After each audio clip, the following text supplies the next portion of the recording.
जो भारत रत्न किस प्रकार के लोगों को, कैसे लोगों को दी जाती है। जो भ्रष्टाचार के आकांठ में डूबा व्यक्ति, पशुओं का चारा खाने वाला व्यक्ति, भ्रष्टाचार के शिरोमणि का रत्न उन्हें मिलना चाहिए। गरीबों के अधिकार का हनन करने का रत्न उन्हें मिलना चाहिए। मुख्यमंत्री भी जेल से बेल पर है, कई मंत्री भी जेल में हैं। ये लोग एक ही चट्टे बट्टे के लोग हैं। रही बिहार की बात, बीजेपी एमएलसी घनश्याम ठाकुर हैं इस वक्त हमारे साथ जुड़ेंगे, बात करेंगे। घनश्याम जी, इन दिनों लालू प्रसाद यादव को भारत रत्न देने की राजद वाले मांग कर रहे हैं। कह रहे हैं कि लालू प्रसाद यादव ने बिहारियों के लिए, बिहार वासियों के लिए, खासकर गरीब तबकों के लिए काफी कुछ किया है, काफी विकास किया है सरकार में रहते हुए। ऐसे में उनको भारत रत्न देना चाहिए। कैसे देखने, क्या कहेंगे? राष्ट्रीय जनता दल के लोगों ने जिस प्रकार से भारत रत्न के गरिमा, महत्व को जिस रूप में वो समझते हैं, उनकी समझदारी पर मुझे तरस आती। जो भारत रत्न किस प्रकार के लोगों को, कैसे लोगों को दी जाती। जो भ्रष्टाचार के आकांठ में डूबा व्यक्ति हो, जो पशुओं का चारा खाने वाला व्यक्ति हो, मनुष्य के घर में डाका डालना तो समझ में आती है, लेकिन बेगुनाह, बेजुबान पशुओं का चारा खा जाना, इस तरह की उपलब्धियां उनकी रही। और जिस प्रकार से राष्ट्रीय जनता दल की लोगों का सोच है, मानसिकता है, भ्रष्टाचार के शिरोमणि का रत्न उन्हें मिलना चाहिए। गरीबों के अधिकार का हनन करने का रत्न उन्हें मिलना चाहिए। बेजुबान पशुओं का चारा खाने का रत्न मिलना चाहिए। कई प्रकार के रत्न के हकदार हैं वो, लेकिन भारत रत्न की एक लंबी श्रृंखलाएं हैं। किस कोट के लोगों को लोग मिलना चाहिए भारत रत्न। भारत की एक अपनी परंपरा है, और उस परंपरा को, ये उनका दोष नहीं है, राष्ट्रीय जनता दल के लोगों के दोष नहीं है। उनके नज़र में भारत रत्न का जो महत्व है वो भूल गए। भारत रत्न के बदले भ्रष्टाचार रत्न की मांग करनी चाहिए। उनको धोखा हो गया है बोलने में, मांग करने में। उनका मेन भाव है जो भ्रष्टाचार रत्न, भ्रष्टाचार शिरोमणि। और हमारे माननीय उप मुख्यमंत्री आदरणीय सम्राट चौधरी जी ने, आदरणीय विजय सिन्हा जी ने बड़ी ही माकूल और सटीक उत्तर दिया है। और राष्ट्रीय जनता दल के संबंध में बात ही करना, भ्रष्टाचार अपराध के नायक के रूप में आज भी झारखंड का चुनाव हो, वहाँ पर एक सुभाष यादव जो जेल के रात बियर जेल में बंद है, ऐसे ऐसे अपराधियों को चुनाव मैदान में टिकर दिया जाता है। उसके चुनाव सभा में हमारे तेजस्वी यादव जी उसे उत्साहवर्धन करने के लिए जा रहे हैं, जो ठीक इस प्रकार से लूटो। तो उन्होंने लुटेरे लोगों को का एक जमात है, वो राजनीतिक दल नहीं है। किस प्रकार से बिहार को लूटा जाए, गरीब बेजुबान लोगों को हक मारा जाए। और आज तक राष्ट्रीय जनता दल में कोई व्यक्ति है जो बिहार का शोषित, वंचित, पिछड़े, अनुसूचित जाति के लोग राष्ट्रीय अध्यक्ष बने हो, प्रदेश अध्यक्ष बने हो। घनश्याम जी, भगवान तक कहा जा रहा है लालू यादव को। पोस्टरें लग रही है पट्टा की सड़क पर, और उसमें भगवान कहा जा रहा है, लालू भगवान। भगवान भ्रष्टाचारियों के भगवान तो हैं ही, अपराधियों के भगवान तो हैं ही। अपराधी और भ्रष्टाचारी को संरक्षण देने वाला, उसमें अकांड ढूंढने वाला व्यक्ति, उनके तो भगवान है ही। जिसकी जैसी रही भावना,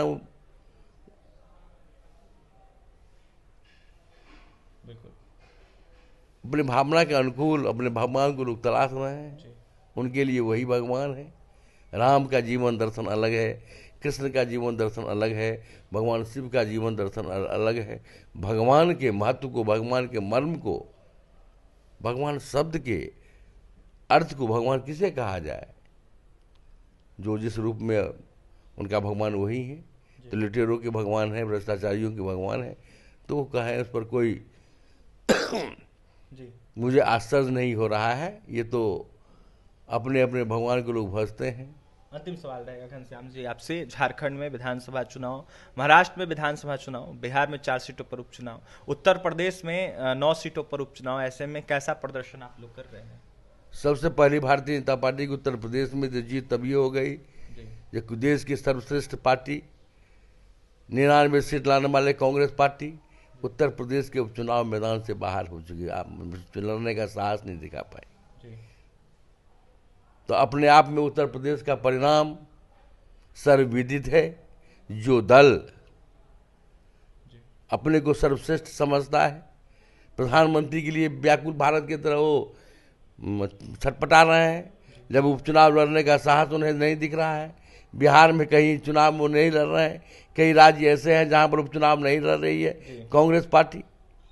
और रही बात झारखंड के लोगों ने, मैं झारखंड के देवघर जिला के मधुपुर विधानसभा के चुनाव क्षेत्र में भी लगा हूं। जिस प्रकार से झारखंड के लोगों का मन और मिजाज है, जिस प्रकार से झारखंड के आदिवासी लोगों को, अनुसूचित जाति के लोगों का अधिकार का हरण किया जाता है, बांग्लादेशी घुसपैठियों को उसमें घुसाकर वहां पर मुस्लिम आबादी बनाकर, जिस प्रकार से वोट बैंक बंगाल में ममता दीदी का जिस जो खेल चल रहा है, वही खेला का ट्रू कॉपी हमारे हेमंत सोरेन जी कर रहे हैं। झारखंड का के अस्तित्व का सवाल है। झारखंड के मूलवासियों के अधिकार पर जिस प्रकार से झारखंड के लोगों ने अपराध किया है, जिस प्रकार से सत्ता में रहकर उन्होंने लूट किया है, मुख्यमंत्री भी जेल से बेल पर हैं, कई मंत्री भी जेल में हैं, तो ये लोग एक ही चट्टे बट्टे के लोग हैं। रही बिहार की बात, बिहार में चारों उपचुनाव में आपको दिख गया होगा जो हमारा राष्ट्रीय जनतांत्रिक गठबंधन एकजुट एक रूप है। हमारे सभी दल के नेता कार्यकर्ता एक साथ पूरे तन्मयता के साथ सुर में सुर मिला के काम कर रहे हैं और एनडीए के खिलाफ और एनडीए के खिलाफ करने से उन्हें कोई लाभ नहीं मिलेगा, क्योंकि एनडीए के साथ डबल इंजन सरकार के साथ बिहार की जनता ने अपनी राह पकड़ ली है। इस रास्ते में कहीं कोई रुकने वाला नहीं है। ये पर रथ आगे बढ़ता रहेगा। सीट जीत रहे हैं आप? हाँ, निश्चित जीतेंगे। महाराष्ट्र भी जीत रहे हैं? महाराष्ट्र में भी भारतीय जनता पार्टी, शिवसेना उद्धव गुट में ये शिंदे गुट और राष्ट्र एनसीपी जो हमारे पवार जी हैं, वो उनके साथ भारतीय जनता पार्टी की सरकार बनेगी। वहाँ भी आप कई बैठ देखे होंगे सोशल मीडिया पर, वहाँ के मुसलमान भी कहते हैं खाते तो हैं मोदी जी का, लाभ तो लेते हैं मोदी जी का, लाभ लेते हैं यूपी सरकार का, लेकिन हम वोट नहीं देंगे। फिर भी भारतीय जनता पार्टी यूपी की सरकार महाराष्ट्र में बनेगी। यही स्थिति है। और आप हमसे ज़्यादा जनता के बीच में आप रहते हैं, जनता के बीच मनोभाव आप समझते हैं। बिहार की जनता उस दलदल में, उस अपराध के दलदल से बाहर आ चुकी है। अब लालटेन युग का ज़माना नहीं है, एलईडी युग में अब सोलर पैनल के सहारे पूरे, अब कहीं कोई गांव या कोई कस्बा या कोई शहर में अंतर नहीं दिखता है। हर जगह और गांव की गलियों में भी सोलर लाइट के माध्यम से अंधेरा को हटाया गया है और अंधेरा को मिटाकर प्रकाश लाने वाले जो समाज के लिए प्रकाश लाएगा, समाज भी उस विचारधारा को प्रकाशित करेगा। हमेशा हमारे साथ आम जनता भी है, देश की जनता ने। और आपको ये आश्चर्य होगा, ये 2 महीना के अंदर में भारतीय जनता पार्टी 10 करोड़ से ऊपर पार्टी का सदस्य बना लिया है। ये अपने आप में एक इतिहास है, एक गौरव है।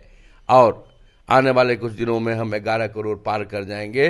और भारतीय जनता पार्टी का ये सभी डिजिटल मोबाइल से लोग बने हैं, ऐसा नहीं है कागज में हम भर दिए। कांग्रेस पार्टी का यही नहीं है, सभी लोग मोबाइल से अपना नंबर डाल करके मिस कॉल करके भारतीय जनता पार्टी का सदस्य बने हैं। यह ठोस आधार, ठोस विश्वास, और उसमें 70% युवाओं ने भारतीय जनता पार्टी की सदस्यता ली है। ये अपने आप में युवा भारत भारतीय जनता पार्टी के साथ है, युवा भारतीय जनता पार्टी के साथ है। और जहाँ युवा होगा, जहाँ मातृशक्ति होगा, उससे दुनिया की कोई शक्ति हटा नहीं सकता है, गिरा नहीं सकता है, हरा नहीं सकता है। और हम भारतीय जनता पार्टी के कार्यकर्ता अपने महामानव श्यामा प्रसाद मुखर्जी के बलिदान, पंडित दीनदयाल उपाध्याय जी के एकात्म मानववाद के सिद्धांत और उनके बलिदान के मार्ग पर चलते आ रहे हैं। और अटल बिहारी वाजपेयी का कुशल सुशासन की जो सरकार उन्होंने स्थापित कर एक मापदंड देश को दिया था, ऐसे महामानवों का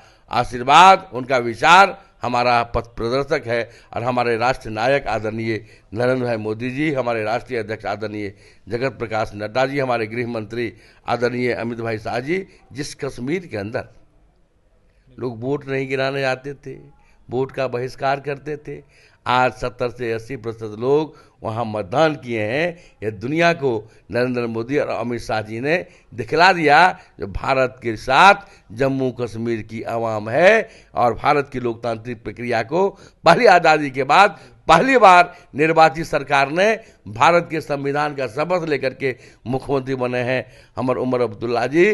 पहली बार, पहले तो जम्मू कश्मीर के कानून के मुताबिक वो मुख्यमंत्री बने हैं, लेकिन पहली बार जम्मू कश्मीर में आज़ाद भारत, भारतीय संविधान को जिसके लिए आज़ादी के लिए हमारे लाखों बलिदानियों ने अपने प्राणों की आहुति दी थी, उन बलिदानियों के सम्मान की सरकार पहली बार नरेंद्र भाई अमित भाई शाह जी के अगुवाई में, उनके कुशल प्रबंधन में जम्मू कश्मीर में चुनाव हुई है। ये अपने आप में अनोखा है, दुनिया के लिए नज़ीर है। दुनिया भी आज नरेंद्र भाई मोदी जी के कूटनीति के लिए, आप देखे होंगे किस प्रकार से चीन से कूटनीतिक सफलता मुझे मिली है। लद्दाख में जिस प्रकार से सेना पर विवाद चल रहा था और चीन अपनी सेना को हटा रहा है, भारत भी वहाँ पर संयुक्त पेट्रोलिंग, दोनों विपरीत दिशा में पेट्रोलिंग करेंगे, आमने सामने नहीं, वो उधर करेंगे हम इधर करेंगे, और पाकिस्तान को दर्द हो रहा है। देखिए, पाकिस्तान को दर्द हो रहा है जिस तरीके से नरेंद्र मोदी चीन में जा रहे हैं, और ऐसे में अब जाकर जो कोई बात विवाद नहीं है, बीजेपी एमएलसी घनश्याम ठाकुर थे जिस तरीके से झारखंड, महाराष्ट्र और साथ ही बिहार के उपचुनाव का परिणाम अगर इसको लेकर यह साफ कह रहे थे कि यहाँ पर भारतीय जनता पार्टी खासकर एनडीए की सरकार बनने जा रही है। बिहार में चारों के चारों सीट जीतेंगे, झारखंड में एनडीए की सरकार बनेगी, महाराष्ट्र में एनडीए की सरकार बनेगी। इसके साथ ही घनश्याम ठाकुर ने यह साफ कहा है कि 9 सीटों पर उत्तर प्रदेश में जो चुनाव हो रहा है इसको देखते हुए पहले ही कांग्रेस पार्टी जो मैदान से है वो कहीं ना कहीं आउट हो गई है, और वहां भी 9 के 9 seat Bharatiya Janata party NDA के लोग जो है वो जिद दर्ज करेंगे। और ऐसे में कुशल सोच रखते हैं नरेंद्र मोदी को देखते हुए भारत के लोग, और इसको देखते हुए कहीं ना कहीं भारतीय जनता पार्टी को पसंद करते हैं। ऐसे में क्या कुछ कहते हैं घनश्याम ठाकुर, आपने सुना है। लालू प्रसाद यादव को देखते हुए साफ कह रहे थे कि लालटेन युग खत्म हो गया, अब जाकर एलईडी युग आ गया है, और कहीं ना कहीं इसको देखते हुए आगे आने वाले दिनों में इन लोगों का पूरे तरीके से सफाया हो जाएगा। और भी तमाम खबरों के लिए बने रहे हमारे साथ। बहुत बहुत धन्यवाद।